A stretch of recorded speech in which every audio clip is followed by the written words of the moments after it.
Okay, so when you think of Monaco, what pops into your head? Super yachts, right? Casinos, maybe the Formula One race cars zipping through those impossibly narrow streets. And yeah, you're not wrong. But what if I told you all of that is just the surface? That this tiny little country is actually one of the most uniquely, intentionally engineered societies on the entire planet. Today, we're going to pull back the curtain and see exactly how it was designed piece by piece. Let's just kick things off with a number that, honestly, it sounds made up. Monaco is the only country in the world with an official poverty rate of 0. Yep, 0%. Just let that sink in for a second. It's a mind-boggling statistic, and it tells you right away that this place, well, it's just operating on a totally different economic frequency than anywhere else. And it gets even more wild. On top of that, get this. 1 out of every 3 people who live here is a millionaire. This isn't just a country that happens to have some wealthy people. No, this is a nation that was literally architected from the ground up around an incredible, almost unbelievable concentration of wealth. But you know what's really fascinating? It's the whole philosophy behind this wealth. You've got other rich places like Switzerland that are all about quiet wealth, discretion, privacy, keeping things low-key. Monaco is the complete opposite. It's a culture of visible wealth. Success is something to be seen, to be showcased with the supercars, the yachts, the designer everything. It's meant to be out in the open. So, this all leads to the big question, right? How in the world did this tiny 2-square-kilometer rock on the Mediterranean coast become the global playground for billionaires? Well, believe it or not, the answer comes down to a single, incredibly powerful decision that was made over 150 years ago. And that one decision created the engine that powers this entire system. It was a foundational choice, all about one thing: taxes. Let's go back in time. The year is 1869. The ruling family of Monaco, the Grimaldis, they make this absolutely monumental call. They completely abolish all income tax for anyone living there. This single policy, this one move, would literally change the course of their nation's history forever. So let's be really clear about what this means. By getting rid of the tax on personal income, Monaco basically put up a giant neon sign that said, "Rich people, come here." It instantly became a magnet. And for the wealthiest people on Earth, this wasn't just some nice little perk. It was a game-changing reason to move their lives, and of course their fortunes, to this tiny little strip of coastline. And that right there is the direct line. That 1869 law was the seed from which the entire modern Monaco grew. It's the reason why a place you can literally walk across in about an hour now holds one of the highest concentrations of capital on the entire planet. So, what happens when you create a place where there's absolutely no financial reason to hide how much money you have?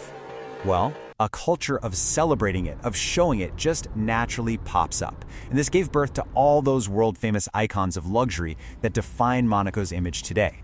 I mean, just take a walk down to Port Hercules. You'll see exactly what I'm talking about. The harbor is jammed with super yachts that aren't really boats. They're more like floating mansions, each one worth hundreds of millions of dollars. They're the biggest, most obvious symbols of the kind of wealth that a zero tax policy pulls in. And then, of course, you have the legendary Monte Carlo Casino. It's so much more than just a place to gamble. It's a cultural landmark. This incredible building became the social heart of the whole country. A place where fortunes could be won and lost overnight, all of it fueled by the river of capital flowing into Monaco. And maybe nothing captures the spirit of Monaco quite like the Formula One Grand Prix. For one weekend a year, the whole city just transforms. The streets become this insane, high-octane racetrack and the ultimate social event. It is the absolute peak of that visible success philosophy, where the city itself becomes a literal stage for the global elite. Okay, but cramming all these people and all this capital into such a tiny, tiny space, it has to come with some serious consequences, right? Some major trade-offs. So what's the actual price of living in this paradise? Well, let's start with real estate. The demand is so completely off the charts that Monaco has the most expensive land in the world. We're talking prices that can top $50,000 per square meter. A tiny apartment here can cost you more than a massive mansion in most other cities on Earth. In fact, they have literally run out of land. Space is so precious that Monaco has to pull off these massive engineering projects like the Anse du Portier development just to build new land out into the Mediterranean Sea. It's an extreme solution, but it's for an extreme demand. Which brings up a pretty logical question, doesn't it?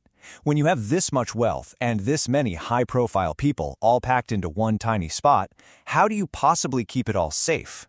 The answer is a level of security that is almost unheard of anywhere else. Monaco has one police officer for every 100 residents. Just think about that ratio. It's one of the highest in the world, and it guarantees a constant, visible security presence everywhere you look. And it doesn't stop there. The entire country is covered by a cutting-edge, 24/7 video surveillance system. Every street, every corner is being watched. This makes Monaco one of the safest places on Earth, for sure, but also one of the most monitored. It's the ultimate trade-off, really. You give up some privacy for absolute security. So, what's the big picture here? What's the main takeaway? It's that modern Monaco is no accident. It is a deliberately designed world, one that has been meticulously engineered for over 150 years. You can almost see it as a formula, a clear chain of cause and effect. It all starts with that one decision in 1869, abolish the income tax. That policy acts like a giant magnet for global wealth. All that wealth then creates a unique culture of visible success. And finally, to protect the whole thing, you have to engineer a high-security environment. Each step is a direct result of the one that came before it. Which leaves us with one final, pretty provocative thought to chew on. Is this meticulously crafted society a blueprint for a perfect, poverty-free economy?